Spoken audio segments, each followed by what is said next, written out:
Good morning sir. Good morning sir. Good morning. बैठो सब आदमी। Thank you sir. क्या हाल चाल है? ठीक है सब? Yes sir.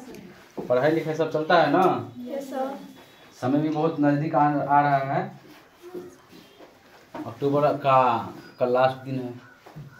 नवंबर, दिसंबर और जनवरी, फरवरी में तो 15 से एग्जाम होगा। 15-17 से एग्जाम शुरू होता है मैट्रिक वाला को। 3 महीना बच गया है। रिवीजन जोर शोर लगा करना शुरू कर दो, है ना, क्योंकि ये लास्ट के एग्ज़ाम में जब जाएंगे वो नहीं याद रहना चाहिए। साल भर जो पढ़े हैं पूरा याद रहना चाहिए, तब एग्ज़ाम होता है ना। रिवीजन सबसे बेस्ट है एग्ज़ाम की तैयारी करने का। बिना रिवीजन का एग्ज़ाम तैयारी नहीं हो पाता है। तो हम लोग क्या पढ़ रहे थे? पिस्टी क्षेत्रफल आयतन। इसमें कहाँ तक हम लोग क्लियर कर लिए थे? 7 तक। 8वां नंबर क्वेश्चन करने वाले हैं। चलो आज क्लास में 8वां नंबर क्वेश्चन पढ़ कर जल्दी सब जल्दी पढ़ लो। ऊंचाई 2.4 सेंटीमीटर और व्यास 1.4 सेंटीमीटर वाले एक ठोस बेलन में ऐसी ऊंचाई और ऐसी व्यास वाले एक शंकुला गोला काट लिया जाता है। शेष बचे ठोस का निकटतम वर्ग सेंटीमीटर तक पृष्ठीय क्षेत्रफल 76। पढ़ लिया?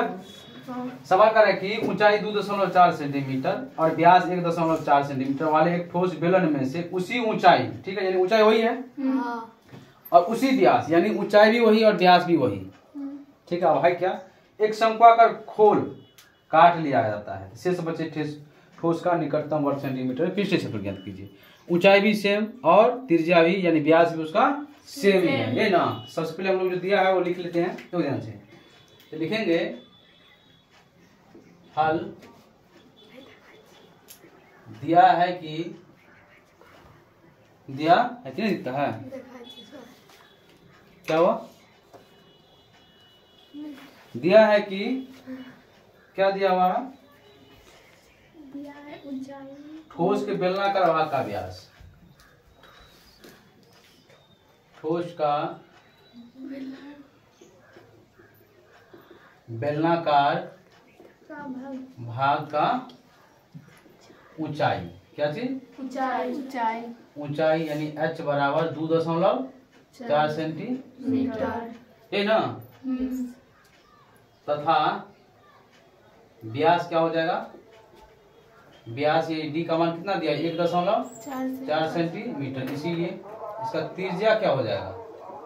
त्रिज्या यानी r बराबर 1.4 सेंटीमीटर बटा में 2 हो जाएगा। इसका मतलब कितना होगा? 0.7 सेंटीमीटर, यही ना। तो लिखेंगे कि चूंकि बेलनाकार भाग तथा शंकु का ऊंचाई तथा व्यास क्या है? बराबर है ना। सवाल में कर रहा है ना। तो इसीलिए शंकु का ऊंचाई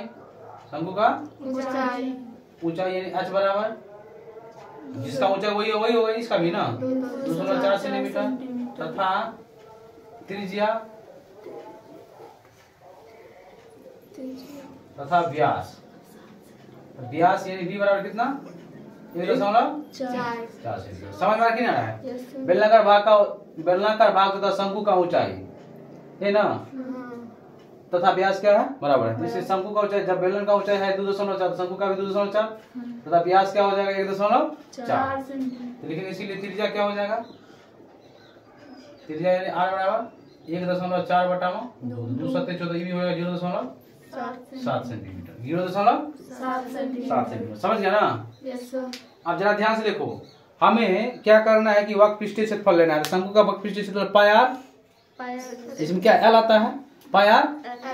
तो l तो इसमें पता नहीं ना है, त्रिज्या ऊंचाई, तो l निकालना है। तो लिखेंगे कि यहाँ पर ऊंचाई पता है और त्रिज्या पता है, ये ना। लिखेंगे चूंकि शंकु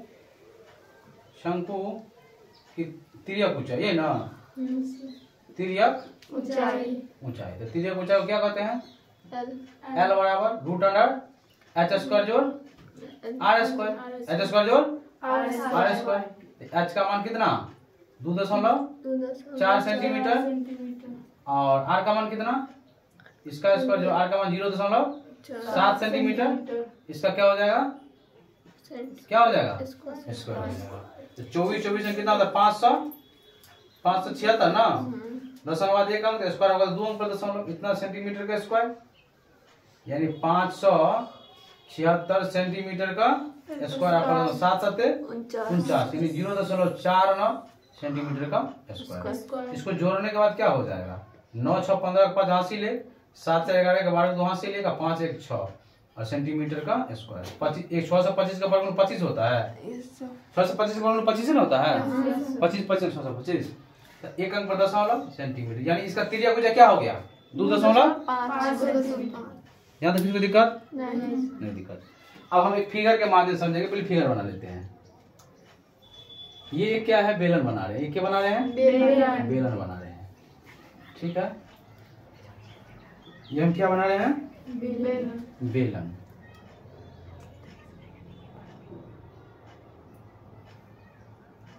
ये क्या बन गया बेलन।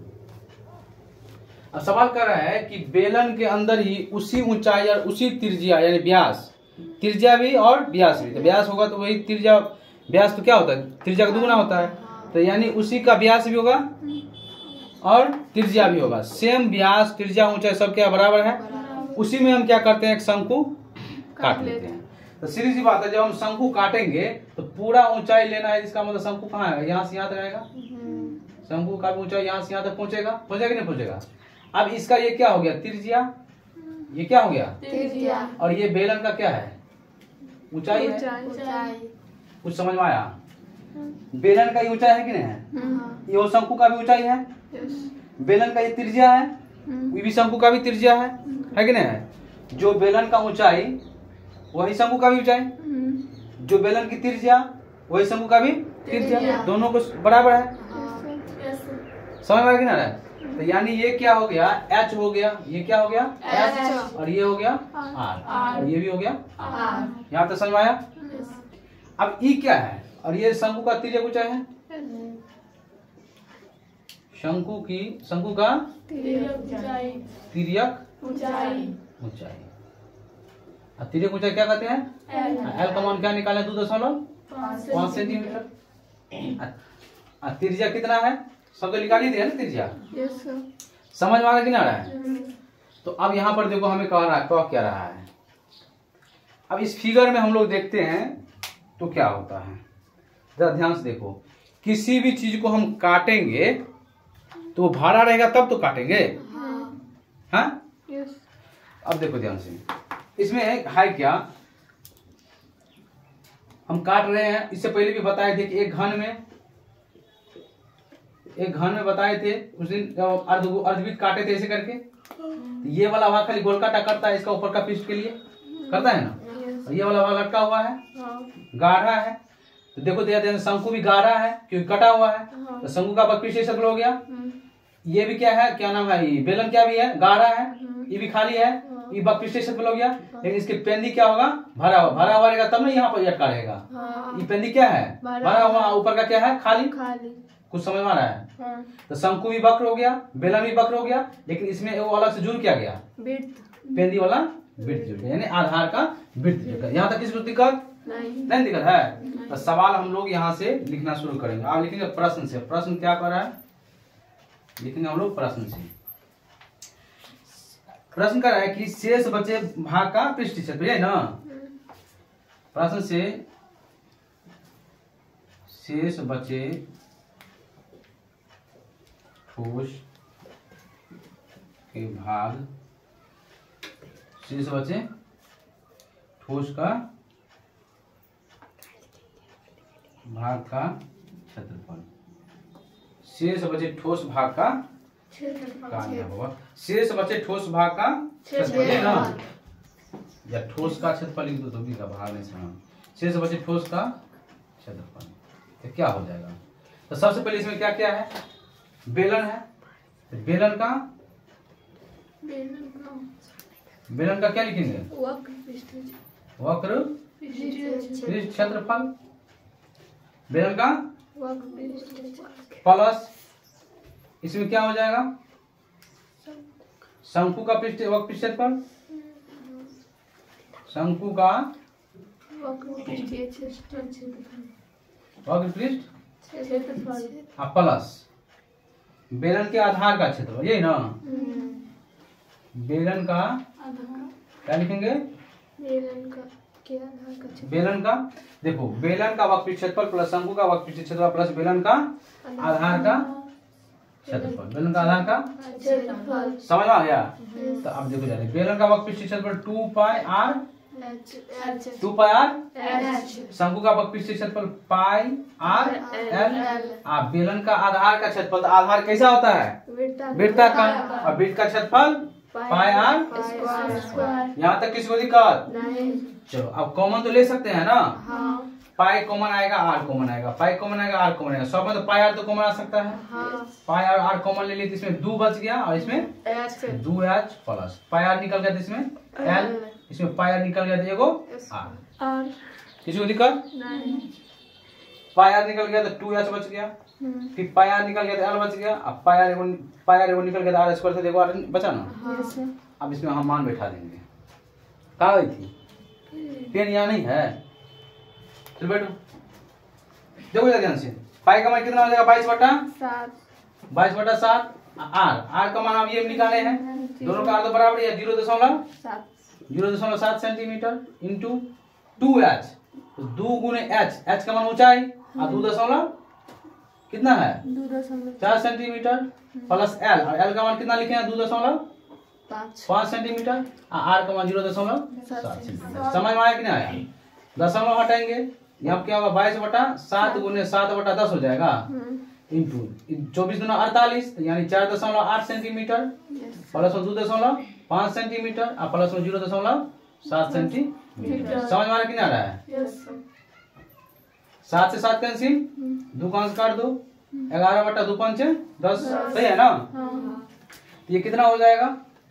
ये हो जाएगा कितना? अब जोड़ो इसमें तो 5 और 7 5 12 8 20 का 0 हासिल 2 हो जाएगा, तो 2 2 4 और 4 8। सही है कि नहीं सही है? 7 5 12 8 20 का 0 हासिल 2, तो 2 2 4 और 4 8, 0.8 सेंटीमीटर। तो 11/5 यहाँ गुना होगा ना, 11 88.0/5 सेंटीमीटर, यानी कहने का मतलब सीधा क्या हो गया? 88/5 सेंटीमीटर का स्क्वायर। इसका क्या हो गया? शेष बचे भाग। यहाँ तो समझ में आया? अब जरा ध्यान से देखो, ध्यान से। सवाल कर रहा था कि एक बेलन है जिसकी ऊंचाई 2.4 सेंटीमीटर, व्यास 1.4 सेंटीमीटर। उसी ऊंचाई और उसी व्यास का एक शंकु उसमें हम काट लेते हैं। शेष बचे भाग का क्षेत्रफल निकालिए। तो हम वही लिखे कि बेलन ठोस का बेलनाकार भाग का ऊंचाई दिया है 2.4, व्यास दिया है 1.4, त्रिज्या हम क्या हो जाएगा? व्यास का आधा, तो 1.4 का आधा कितना होगा? 0.7 सेंटीमीटर। अब चूंकि सवाल पहले ही कह दिया है कि बेलनाकार भाग तथा शंकु का ऊंचाई और व्यास बराबर है, तो इसलिए शंकु का भी ऊंचाई हो गया 2.4 तथा व्यास 1.4, इसलिए त्रिज्या 0.7। यहाँ तक दिक्कत है ना? बोलो। इसलिए लिखेंगे कि चूंकि शंकु की तिर्यक ऊंचाई हमको पता करना होगा, क्योंकि एक वक्र पृष्ठीय क्षेत्रफल में एल चाहिए। एल तो है ही नहीं, ऊंचाई दिया है सीधा, इसलिए शंकु की तिर्यक ऊंचाई एल बराबर √h² जोड़ r²। फॉर्मूला लिखा है ना? ये फॉर्मूला लिखा है कि नहीं लिखा है? तो √h का मान 2.4 सेंटीमीटर का स्क्वायर, फिर r का मान 0.7 सेंटीमीटर का स्क्वायर। तो 24 अंक 576 स्क्वायर याद किया कराए थे, क्योंकि स्क्वायर होता है तो दशमलव के बाद 1 अंक होता है 2 अंक पर चाहिए, यानी उसका क्या होता है? डबल हो जाता है। तो 2 अंक पर दशमलव, 7 7 49 भी 2 अंक पर दशमलव हो गया। जोड़ करके 6.25, यानी हम कह सकते हैं कि 625, 625 के वर्गमूल 25, 2 अंक पर दशमलव था तो बाहर में 1 अंक पर दशमलव, तो यानी तिर्यक ऊंचाई क्या हो गया? 2.5 सेंटीमीटर। तो प्रश्न अब कह रहा था कि शेष बचे भाग का क्षेत्रफल ज्ञात कीजिए। फिगर के माध्यम से हम समझा रहे थे और समझेंगे। एक बेलन है, बेलन के अंदर में क्या काट लिया है? शंकु काट लिया है ना? एक वक्र पृष्ठीय क्षेत्रफल बेलन हो गया, एक शंकु भी वक्र है, लेकिन ये पेंदी यहाँ पे इसका क्या हुआ है? जुड़ा हुआ है, हाँ। जुड़ा कि नहीं जुड़ा है। यदि पेंदी नहीं रहेंगे तो हमको शंकु का कोण वाला भाग दिखाई देगा, हाँ। नहीं दिखाई देगा। मान लो कि गिलास है ना, गिलास गिलास इधर पानी है, पानी फेंक देना चाहिए था ना। इसमें ऐसे करके देंगे तो पेन की तरफ देखेंगे तो तुमको दिखाई देगा मार्कर, नहीं मार्कर दिखाई देगा। यदि मार्कर दिखाइए दिया तो ए पार से ओई पार हो गया, तो फिर काटने का फायदा क्या है, तो दिख ही रहा है। तो समझ में आया कि नहीं। इसका पेन में एगो बिट क्या है लगा हुआ, ऊपर का वाला खाली है क्योंकि ऊपर का वाला काट लिया है, समझ गई। तो वही बात हम लिखे हैं, बेलन का वक्रपृष्ठीय क्षेत्रफल प्लस शंकु का वक्रपृष्ठीय क्षेत्रफल प्लस आधार वृत्त का मतलब बेलन का आधार का क्षेत्रफल। तो 2 पाई आर एच बेलन का वक्रपृष्ठीय क्षेत्रफल, पाई एल शंकु का वक्रपृष्ठीय क्षेत्रफल, बेलन का आधार होता है वृत्ताकार, वृत्त का क्षेत्रफल पाई आर स्क्वायर। पाई आर 200 में कॉमन गई, इसमें 2 और एच बच गया, इसमें एगो एल बच गया, इसमें स्क्वायर था देखो आर बच गया। पाई का मान ले लिया 22/7, आर गुने कर दिए हम 0.7 सेंटीमीटर, और 2 गुने एच का मान 2.4, एल का मान 2.5, आर का मान 0.7 सेंटीमीटर। काट करके 10 उड़ा दे बटा में 10 हो जाएगा, तो 22/7 गुने 10 7/10, 7 से 7 कैंसिल, 2 5 काट दिए हैं, यहाँ नहीं होगा तो काट भी देखिए मारते। अब देखो 2 5 10 सब 11 हुआ ना, 11/5 हो गया, 5 × 5 सबको जोड़ के कितना है 8.0 सेंटीमीटर, 11 8 88 0.0 बटा में 5 सेंटीमीटर। तो 88 के बाद दशमलव के बाद 0 वैल्यू नहीं होता है, सीधा होता है 88/5 सेंटीमीटर। तो ये बच गया शेष बचे भाग का ठोस का पृष्ठीय क्षेत्रफल, शेष बचे ठोस का पृष्ठीय क्षेत्रफल। समझ में आया सबको? Yes sir. समझ में आया दोस्तों? समझ में आया? Yes sir. ठीक है, समझ में आया तो इसको नोट करो, फिर अगला क्लास में हम लोग इस एक्सरसाइज का लास्ट क्वेश्चन 9वां क्वेश्चन सॉल्व करेंगे, ठीक है? Yes sir. थैंक यू सब, आराम से मत टेस्ट अब कल ही होगा, समझ गए?